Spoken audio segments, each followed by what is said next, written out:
Hello and welcome to the Unusual Stories podcast. My name is Wojciech Salski, I'll be your host for today, and as per usual, maybe before we start, may I just remind you, if you find this podcast useful, if you think this is something worth sharing with others, then please do follow, subscribe to my channel and also share it with a friend. It goes a long way, it helps the podcast get bigger and helps me attract more valuable guests for you, as well as it helps me to make it a more of a full-time profession. And so, we're getting there and I will get there. But in the meantime, your support is very welcome. If you want to support me in any other way, then please do follow the link below. You can purchase one of my books or just make a donation. Some of you have already done that, and that's just beautiful. Thank you so much for your support anyhow, and thank you for listening. Thank you for giving me your time. And I hope that it is gonna be made worthwhile for you. So today I have a topic that is, I would say, very important and very urgent, especially over the past few years in my life, and observing what's happening around me, especially with people in a similar situation as myself, maybe self-employed or young people just starting out on the job market, people that are just getting married, or people that are just about to, get their first home and so forth. As young adults, let's say, I'm 27 by now, so you can sort of see how that relates to your journey.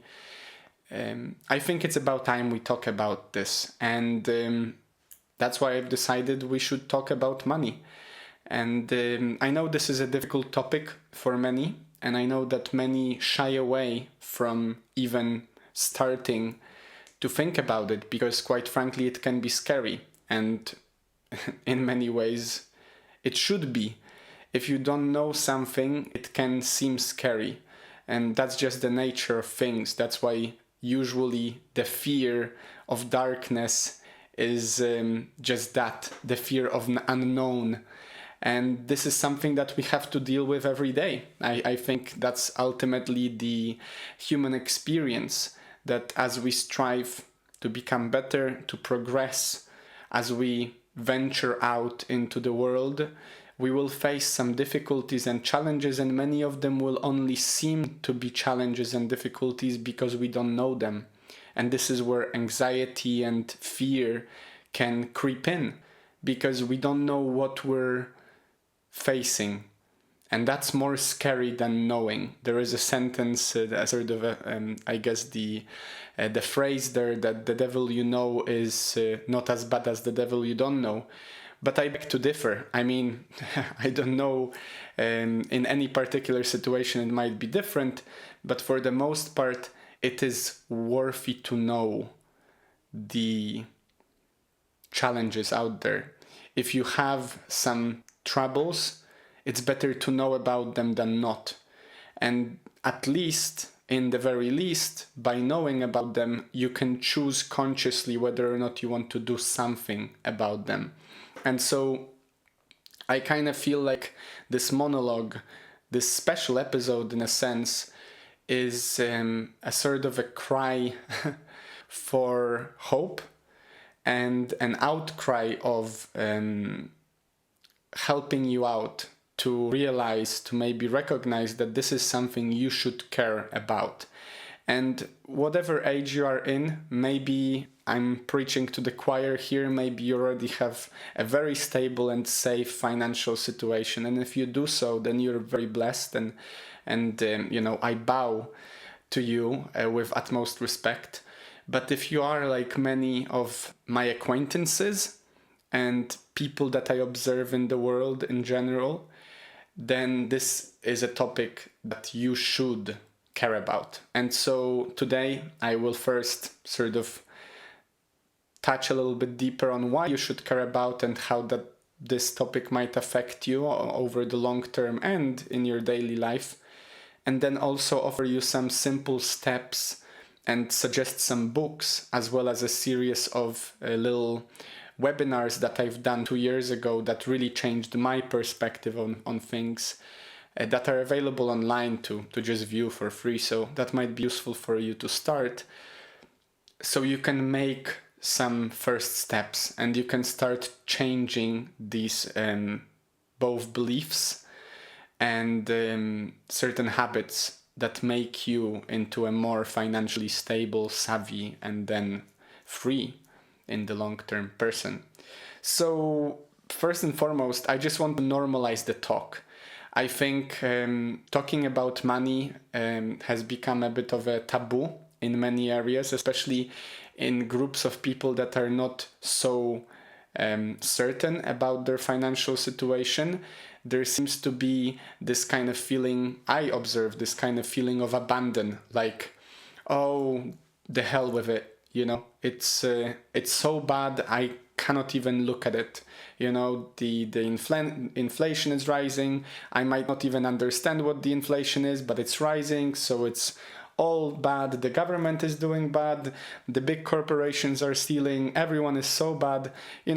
There are a lot of those narratives out there, and many of them, it seems to me, end with a sort of a punchline of, I don't care because I cannot do anything about it.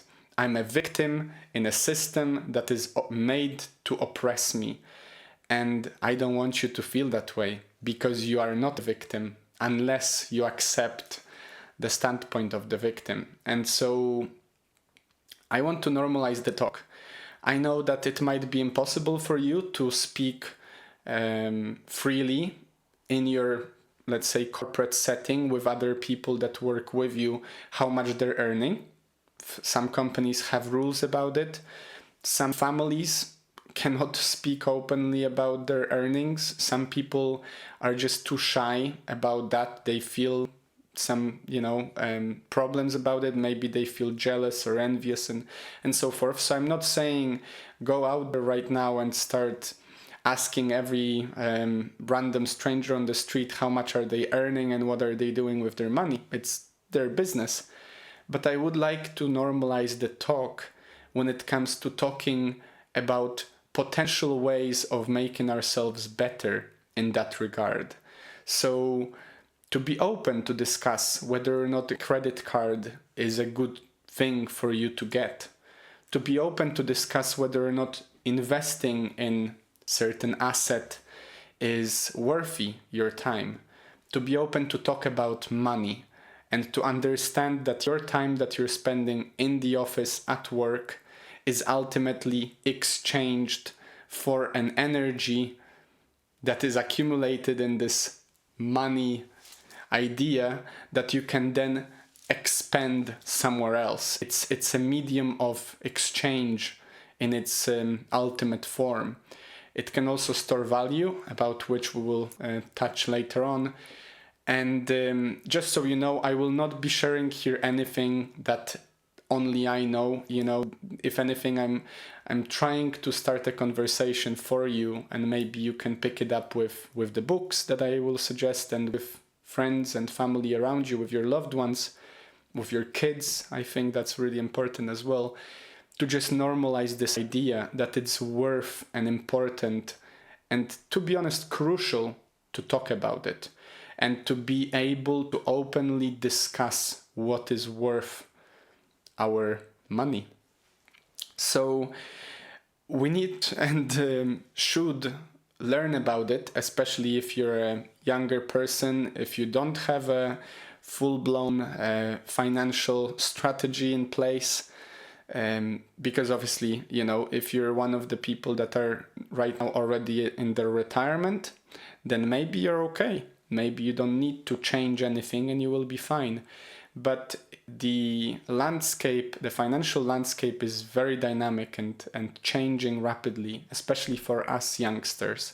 And so if you are like me, that you're just starting on your journey, then really listen in, because I think this topic, not necessarily this podcast, I hope this podcast will be a starter of a topic that you will learn about that will truly transform the way you look at life and it will make you and your family into the future much better off. And I wish that for you.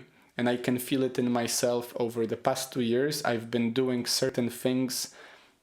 I've put in place certain habits and I've put in place certain systems that allow me to feel a little bit more comfortable with my finances and more aware, first and foremost, of where my finances go and come from. And so we will talk about that in a moment.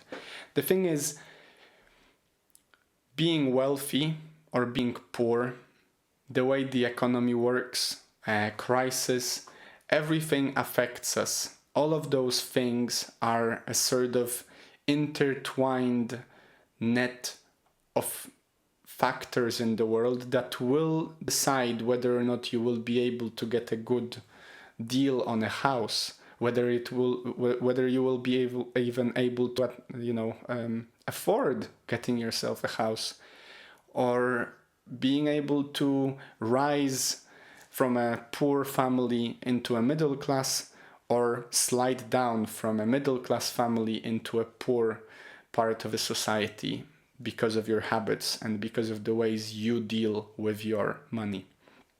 So, the thing of urgency here, and let me just give you a little context. Why did I even come up with this topic?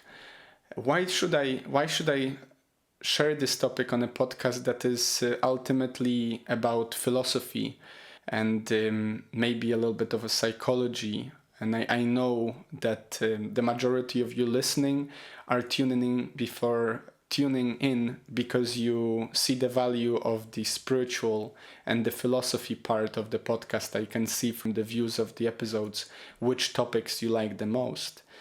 The thing is, I do believe financial literacy and sort of ability to be the master of your own ship in financial terms is a very spiritually and philosophically essential part of life. You are not made to be poor. Neither God or whatever you believe brought us here, evolution really, none of those spaces and things and beings and whatever you believe want you to be poor. It is completely up to us, because of our free will and self-determination, to learn, to grow, and to become better so we can get more and be okay. And I'm not saying, there are a lot of limiting beliefs about money, and I guess I should touch on that for a moment. I don't know if you've heard when you were a child from someone that money is filthy, like filthy rich people, or money is the root of all evil. These phrases, these sort of cliche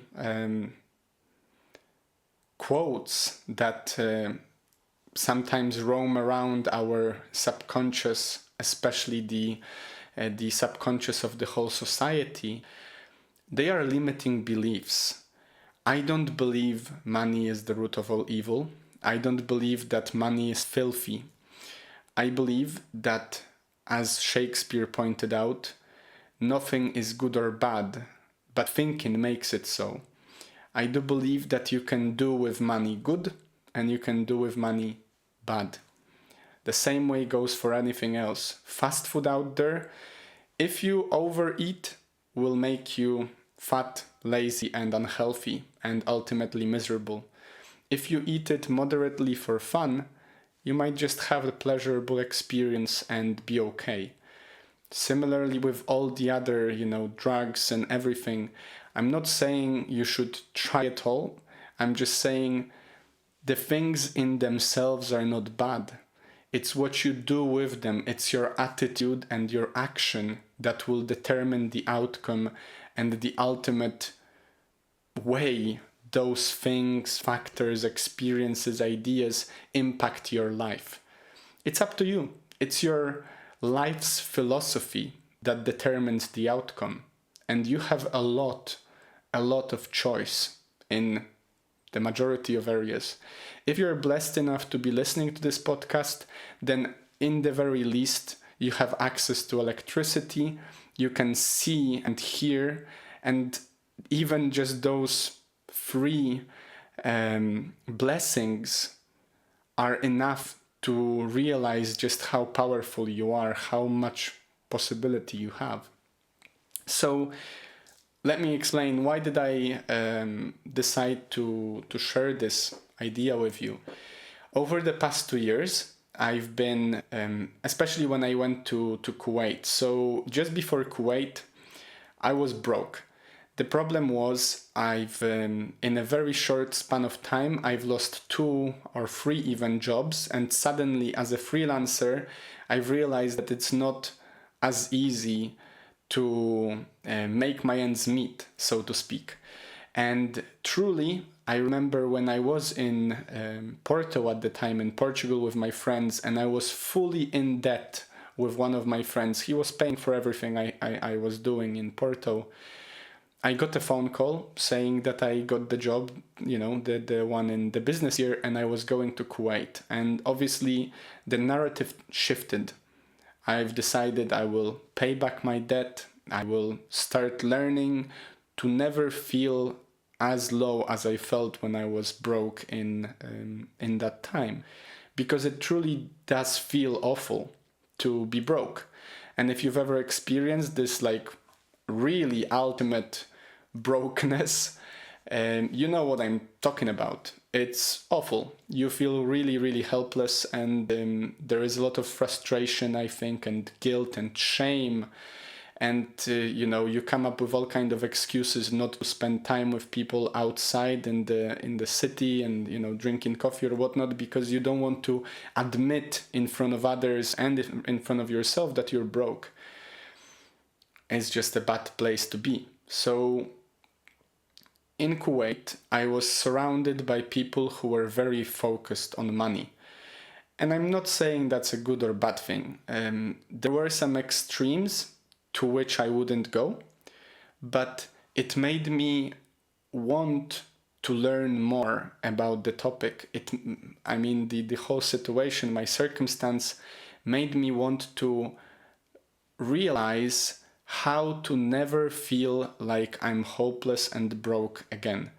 And who knows, maybe I will be broke once again in the future. But that's okay, as long as I know with my philosophy and my habits and my techniques, and my self-discipline really, how to get out of debt and how to not allow myself to fall broke again. I have no doubt I will be better equipped if that day so comes. Life is an adventure, and so sometimes we stumble and fall, and that's okay. Anyhow, I started doing a series of different things. Obviously, I've been learning a lot from different books, which I will quote in a second for you. 3 that I've decided to share with you at the end of this episode. And I started learning about money. I basically started to think, what can I do to make myself financially stable?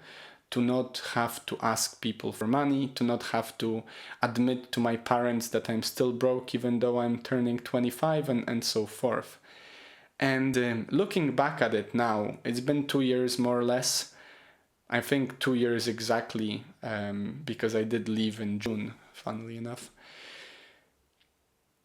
It's not like I'm a millionaire, I am living well. I have enough to make my ends meet, and I have enough to obviously be able to travel every now and then. Ultimately, I have enough so I can live on a level and I can feel safe. And this is just the beginning of the journey. I have no doubt in 10 years' time I will be in a much better position. The most important thing is I've changed certain habits. And we've talked about habits on this podcast so many times, guys. Like, if there's one thing to remember, is your habits determine your reality. Like, really, that's what I believe. And if you've tried any of the habit exercises that we've touched upon before, or if you've tried engaging in any new habits over your life, you will agree with me. They really do change your life over the long term. So now looking back at it, and by now I do feel quite knowledgeable. Not to say wise, I don't know everything. I'm still learning every day, and I'm reading right now one of the books that I will suggest to you. I'm actually rereading it. And so the learning never stops. And that's another thing. Don't forget that, what I'm sharing here is just my experience that is hopefully gonna start a conversation in your mind about those things. But don't stop learning. That's the best investment you can make. Get yourself a book or some sort of a guide. Maybe ask someone who is successful in what they're doing, how they're doing it, and start making progress. But the thing is, now, after 2 years of certain activities, I can honestly say I'm seeing results already. And the most important result, I think, is the fact that I feel much more calm about my future, about my financial future. So one of the goals that I have for myself is to save/invest enough that I would know that even if I would lose a job tomorrow, I could stay out of the job for a year without a problem, living off my savings. And this is quite a goal. I'm not yet even in 1/10 of that goal to be sort of finalized. The thing is, it is obtainable, and I think realistically within the next 5 years I will do so. And the thing is, those small habits compound over time. We've already talked about compound interest. And if you remember, I think it was Einstein who said that there is the biggest and the greatest invention in the world is the compound interest, compounding effect. What basically compound interest means is that over time, for example, if you invest in a certain amount of money and you allow it to grow by 5% and you reinvest that 5% and you allow it to grow by 5%, the compounding effect of that growth will become exponential at some point. So it starts very, very slow, but over time, the same 5% from the beginning suddenly is a huge 5% growth after 5, 10, 20 years. And depending on how young you are, you have more time to take advantage of it. And this is why I say, and this is why I've written down here for myself that something that I struggle with talking with people about, and I've had a discussion about it with a friend of mine just a few days ago again, who's my age or even a year older,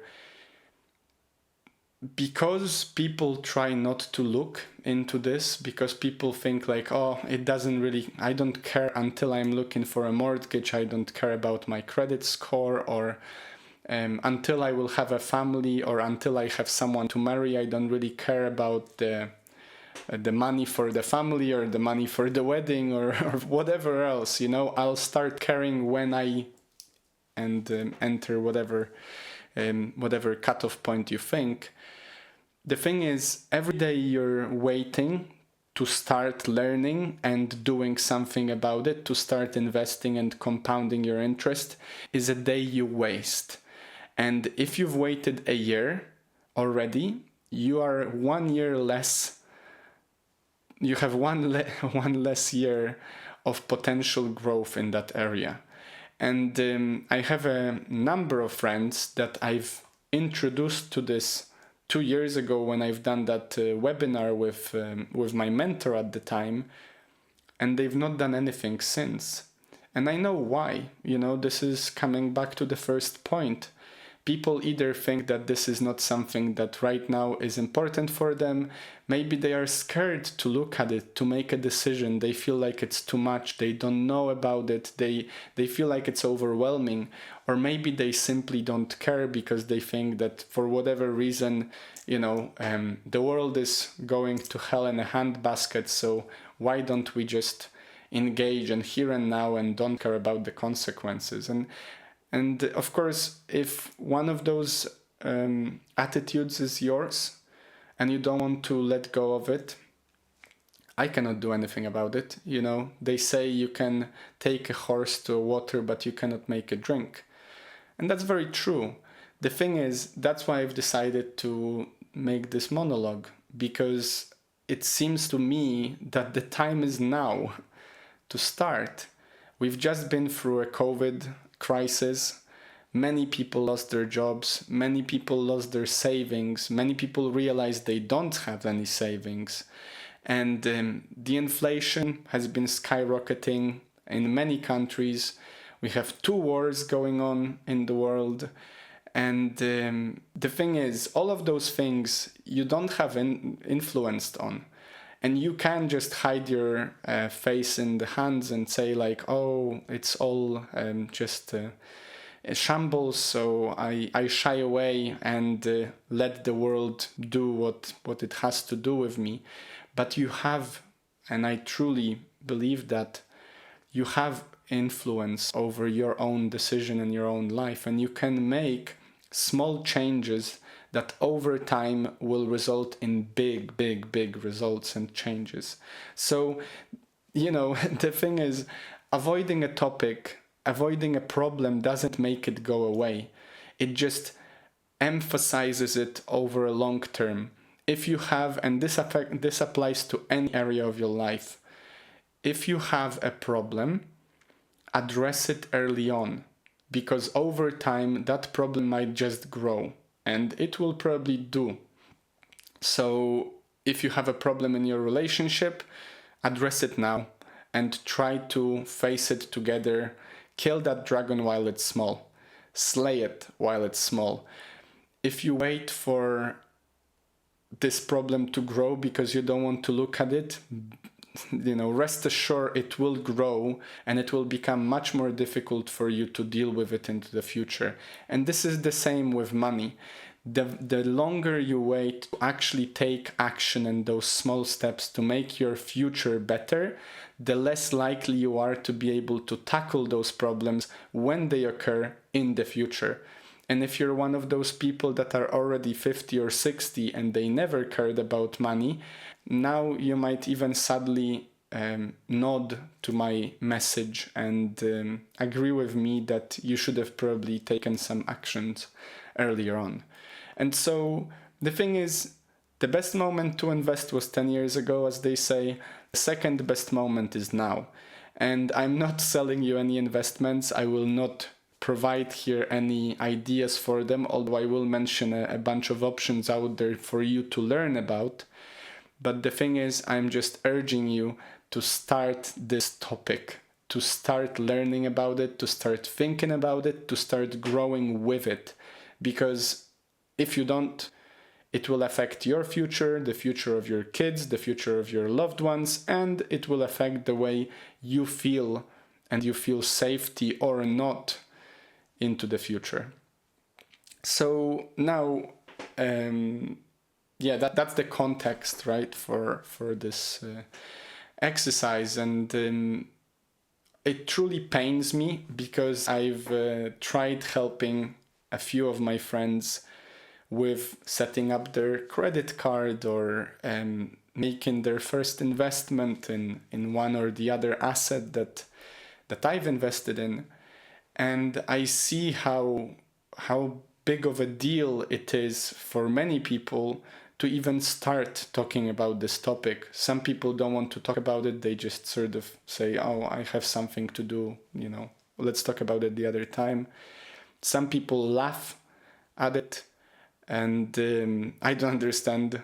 I mean, you can laugh out of panic. So I guess that might be one of the reasons. and some people just pretend they didn't hear me, or that it's not something they should care about because XYZ. Anyhow, if you're still listening and if you do feel that it's something worth your while, then let's get to some steps. All right, so I've written 3 major steps that you can start with wherever you are, in whatever situation you are in your life. And even if you just make those 3 changes in your life, it will have a great impact on your financial fluency and financial health. You don't even have to listen later on. So after those 3 steps, if you feel like, all right, that's enough to start with, Wojtek, fair enough. You know, if you do just these 3 things, I have no doubt you will benefit greatly. And these are the things that you can do for free, quite frankly, which is amazing. So first of all, I often, when I start, so for example, I'm coaching one of my friends. I've been coaching her for a year or 2 already. And this is a big word for, you know, we have a monthly call, we address different areas of life, we set up some goals, and we talk about some difficulties, and we try to figure out a way how to overcome them.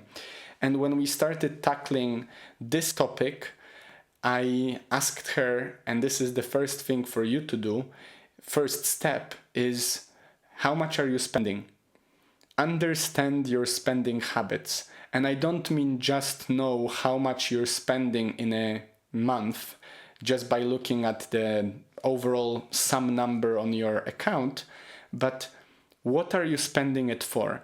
And good exercise to do it with is, over the course of a week, or ideally a month, really, write down every expenditure you make and put it into one of the 5 or 6 categories you come up with. So for example, for me, in my spreadsheet, when I track my spending, and I do it religiously every week, and I've been doing so for the past 2 years, so I can literally tell you what I've spent a pound on a year and a half ago when I was in Copenhagen, for example.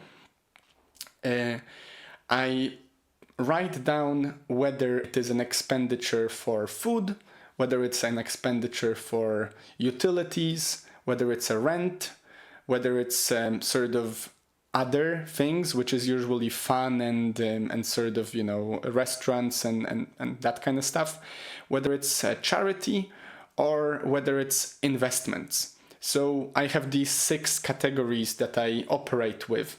And so yet again, you know, rent, utilities, food, other, travel, and investments. And charity, sorry. So that's actually 7, funnily enough. And so by tracking this, if you do this religiously for a week or a month, really, ideally for a month, you can understand better where your money is going to. And why is this important? Well, you won't be really able to save or invest any money if all your money is disappearing every month. And the only way to make that money not disappear every month is to find spaces where you can cut on your expenses. And so, for example, with one of my friends, we very quickly realized that his coffee spending budget, which is really like, that's a true story, guys. He would spend around 20 or 30 pounds a week on takeaway coffees. He just loves that. And that's okay. You know, the thing is, maybe this is not something you're willing to cut down on. Maybe we need to find a different space. But by understanding that this is so much he's spending every week just on coffees, he has made a decision to cut down those coffees, takeaway coffees, by just buying himself, you know, a nice coffee machine at home. One purchase, you know, once in a lifetime really purchase, or once in a few years purchase, and save on those daily takeaway coffees by making himself a coffee at home. And so obviously it was slightly different, but over the long time, he managed to save around 20-30 pounds a week just by not spending it on takeaway coffees. And so this is the first step.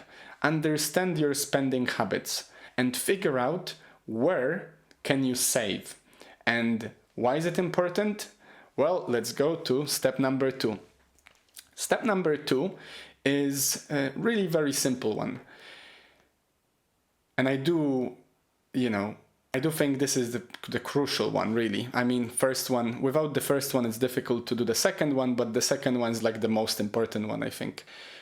You must, you should, you have to, my dear listener, my friend, you have to save some money for yourself. And when I mean save, I'm actually talking about investing rather than saving, but they're sort of collapsing into one another. So for now, let's just call it saving, okay? Bear with me. Anyhow, the bare minimum should be 10%. So for example, if you earn $1,000 a month, you should aim to save $100 a month. And this is $100 that you don't spend on anything other than investments, and that's it. And this is really important because before you even can start learning about investments and actually make some, bigger moves in that area, you have to have some money for it.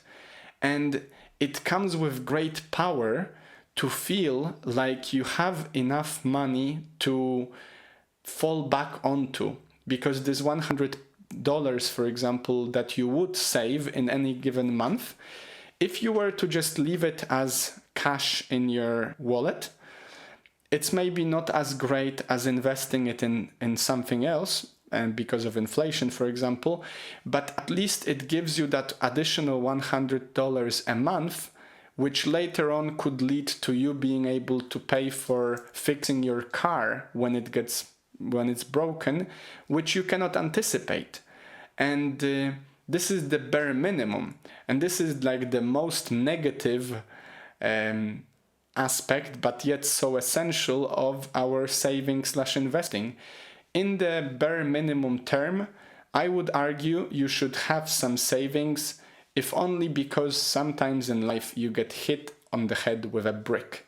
And then when you do so, it's much easier to deal with the difficulty if you have money to cover the costs of it, whether it is healthcare, fixing the car, or, I don't know, flying across the globe to see your dying friend. So, yeah, this is the second step. And why am I saying 10%? Well, 10% is small enough that everyone can do it. And I swear to you, you can as well. You can cut your expenses to find that 10% each month to put aside. And it's big enough that over time it will make a difference. So, and this is just a starting point. For example, for me, currently, I'm aiming to save/invest around 30% of my income every month. And it doesn't always work, but that's something that I'm aiming for.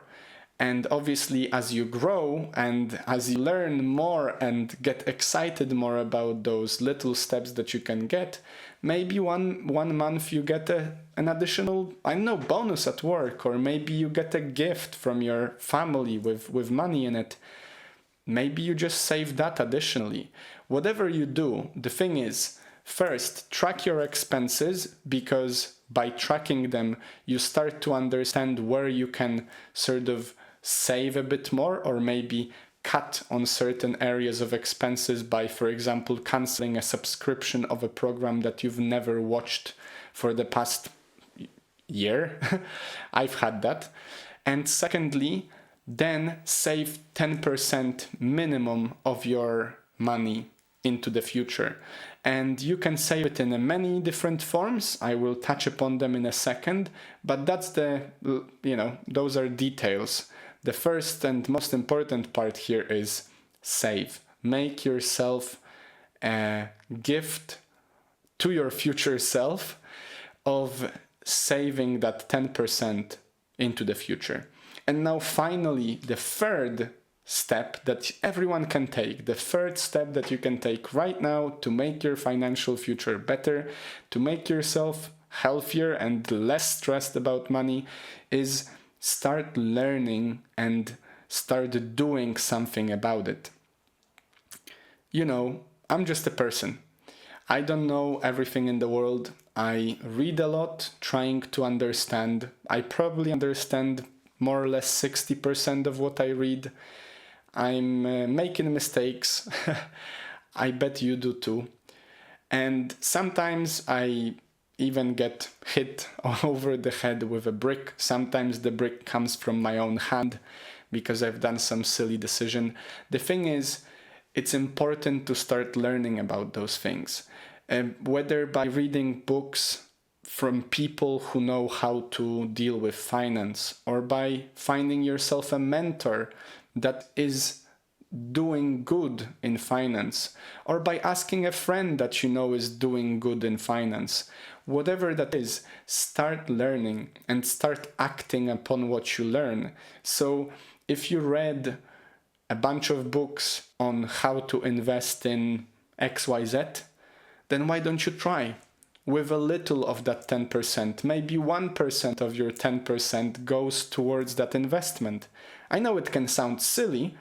If you have a £10 to invest, it's quite limited. The thing is, you can invest even with £1. It just depends where you invest to. Obviously, you won't be able to buy a house, but maybe you can buy yourself a little share in a company. So now, when it comes to the few free books that I will share with you, and I will put links below for you to explore.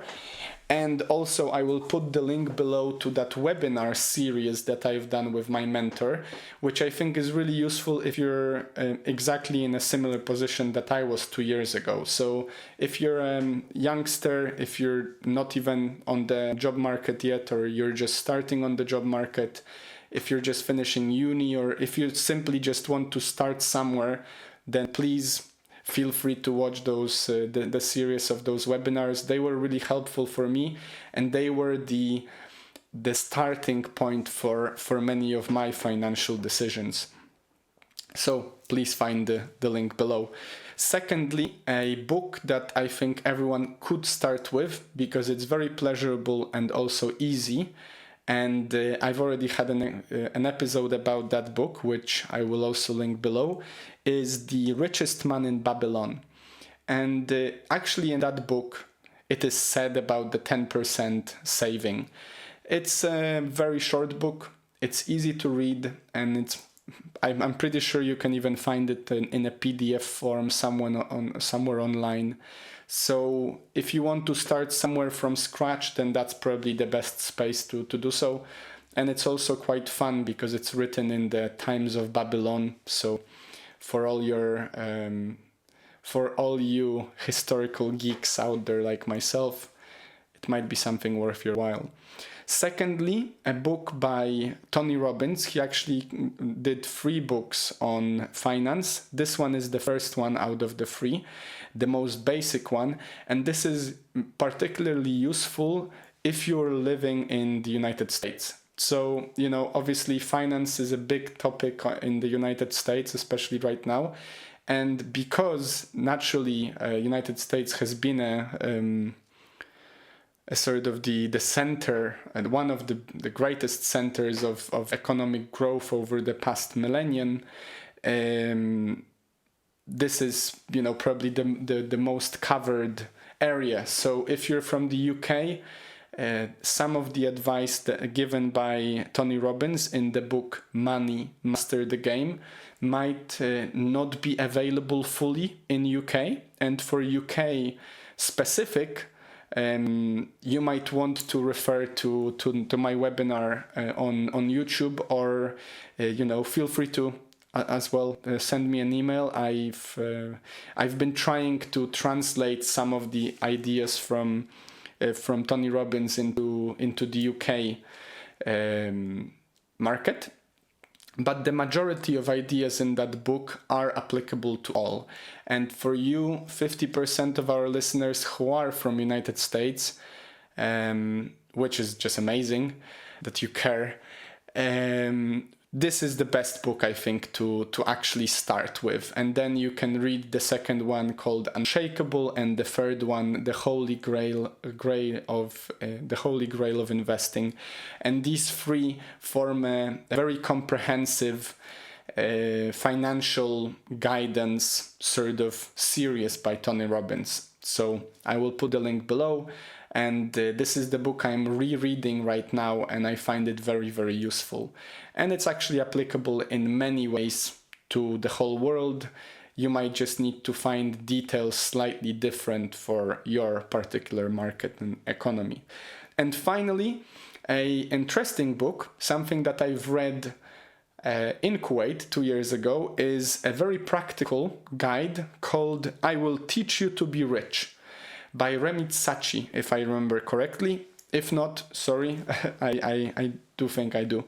But I Will Teach You to Be Rich is very similar to Money Master the Game. It's made by a different author. It's a step-by-step guide, yet again based in United States, but in many ways, and the author actually makes the effort of showing us alternatives in other countries. It's very, very useful as well. It's a step-by-step 6-week, I think, guide to becoming financially fluent. And so also, if you've read Richest Man in Babylon and you feel inspired, then either Money Master the Game or I Will Teach You to Be Rich is probably your go-to. Of course, there are many other books as such, and I will not cover them all here. There is no point. But I would argue that these three would form a strong base for you to, in the least, start thinking differently about finance, and so start making yourself better, and maybe start that conversation so important with those around you. Now, the thing is, and this is the exciting part that I'm sharing with, for example, my girlfriend, who I've been pestering for quite a while now to start saving and investing in many other areas rather than just her fiat currency, is there are many options out there, guys. When it comes to saving and storing the value of money, your dollar, your paper dollar or paper pound might not be the best way. The thing is, if you know anything about inflation, what inflation does, it basically diminishes the value of the currency that is already out there. So if you have $100 in your pocket and the government prints another 100,000 for whatever reason, the inflation will make your $100 actually feel more like $99.50, for example, because as you provide more money into the system, the money that is in the system becomes more diluted, right? It's very similar to making yourself a cup of tea, and then if you keep pouring more water into the bucket, at some point you will not even be able to recognize that there was tea inside that bucket in the first place, because it just becomes too diluted, and so you cannot taste it, and ultimately your tea is gone. So there are options out there to hedge, which is a big word, to sort of to fend off, to stop that inflation destroying your wealth. And I'm not talking about ways that will affect the whole government, the whole world. I'm talking about small investments here and there that you can do, starting from even a pound or a dollar, that might help you keep your savings saved rather than wasted. And so the things that you might want to explore, and I have a list of 9 things here, 9 areas, and I'm not, providing you any advice on investments here.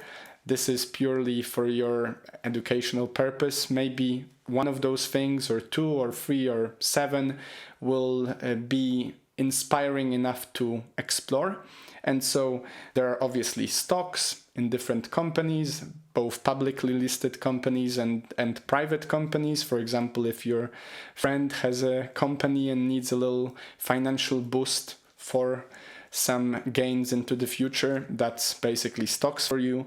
Bonds, you can invest in art and collectibles of many kind. You can invest in gold and silver or any other commodities, food, energy, fossil fuels, whatever you wish for. You have index funds, which are basically sort of compilation and like a basket of many stocks put together. You have retirement funds, especially in UK, that are very, very interesting to explore. Please check ISA system in UK. If you are from the UK, this is really helpful for you as a retirement personal pension fund, let's say. You can invest in housing, you can invest in land, and you can also invest in crypto of all kinds. Obviously Bitcoin is the most popular out there, but there are many more. And so, as I said, these are just ideas and they are endless. You have loads of markets to engage with. You are interconnected. The fact that you're listening to me right now from the safety of your home in, I don't know, Nebraska or Australia means that you are able to connect with me and with others like myself. So please, this is an invitation for you. Explore those ideas. Learn about those things. Don't shy away from this topic. Make it something that in a few years' time you will be able to send me a message. Wojtek, that was really something, and now I feel safe with my finance, my family is better, I can afford my kids' tuition fees, or I can afford my Range Rover without taking a credit for 30 years, and so forth. I wish for myself and those around me, and as well yourself as my dear listener, that we can be the masters of our ship in terms of financial safety. And I hope there comes a time in your life that because of the investments and savings you have made and the habits you have acquired in this area, that you will not be a slave to your job, that you will be able to either change a job without a stressful feeling that you don't have a job for a month or two, as I did 2 years ago, which really put a strain on my mental health. Or even you might say, I don't want to work anymore because I've managed to make good choices with my investments. I have an investment plan in place, and now I can enjoy my life by taking care of my kids or traveling the world or, I don't know, doing art. And so, yeah, I think that this is the goal, this is the aim, and whatever your goal is financially, it's yours. I don't care, that's great. Whatever you want, whether it's £1 million, £200, £20, it's okay. This is just an invitation to start thinking about those things. So yeah, that's that. I have a point here at the very end of my list to remind you, why should you care? And I guess, why shouldn't you? You take care, hopefully, of your health, right? You learn how to do maths at school. You learn how to talk in a different language or in your own language. You learn how to walk. You learn how to do sports. You learn how to pick up girls, boys. You learn how to be as a human being. And we live in a world where finance and your financial ability is as essential, if not more essential, than many other hard and soft skills that you acquire. I think this is a failure of our educational system worldwide, or maybe at least in the majority of the world, to address this problem. I remember in my school, in high school and secondary school, or even at university, even though I'm studying, business, we barely scratched the surface on why it is important to invest, why is it important to save, what money is. I remember in high school, they showed us a tax form to fill out. We were taught how to fill out a tax form. So we were taught how to fill out a form that gives away a part of our money to the government to deal with. But we were never told how to make our money be worth more, or how to make our money make money, or what even money is in its very basic form. So I think that's a failure, and I think there is already a big movement. I can see that, many authors, many schools of thought are inviting this topic more into our life. And I just thought I'll extend that invitation to you as well. I think you should care about your finance, because in the same way that your health will determine how long and how good your life is, your financial health will determine how easy, how stress-free, and how big of a potential your life is. And so I don't want to be a burden on my kids. I want my kids to feel, my future kids, of course, I want my future kids to feel empowered because they know that their father has made his own money and has, taught them how to do theirs, and he's not a burden because he's broke when he's 70. So yeah, that's why you should care, because it is important. And the best moment to invest, guys, or to save, was 10 years ago, and the second best moment is now. So follow the 3 steps. Just as a reminder, understand your spending habits, save/invest 10% of what you have, and learn and start learning, doing about financial fluency. And good luck. Please feel free to send me an email or comment below what you think. And maybe something that you've learned. I'm open to suggestions, I'm learning every day. And other than that, I hope this was useful. Have a wonderful week. Stay happy, stay healthy, and I'll see you next time.